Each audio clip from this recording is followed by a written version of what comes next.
Learning to drive in the UK is an important skill for Thai residents living here. Whether you're new to driving or just learning the UK system, I'll guide you step by step through the process. This is your starting point.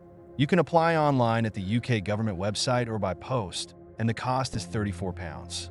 Be sure to have your passport, a valid visa or BRP, biometric residence permit, and your address history for the past 3 years ready. The theory test includes 2 parts: multiple choice questions and hazard perception. The highway code is your go-to guide. You can also use online resources or apps with Thai translations to help you study. When you feel prepared, book your test online. It costs £23. On the test day, bring your provisional license and the test confirmation email. Remember, you must pass both parts to proceed.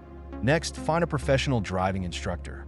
Many instructors are experienced in teaching international learners and can help you understand the rules of the road. Regular practice is key to building your confidence.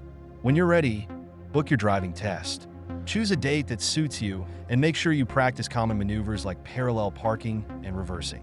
The test fee is £62 for weekdays or £75 for evenings and weekends. On the test day, bring your provisional license and insurance if you're using your own car. The test includes an eyesight check, safety questions, and a 20-minute independent driving section. Stay calm and follow the examiner's instructions. Congratulations! After passing, you'll receive a certificate and can exchange it for a full UK driving license. This opens up a new level of freedom for traveling and commuting. Driving in the UK is a great way to explore the country and make daily life more convenient. Best of luck and drive safely.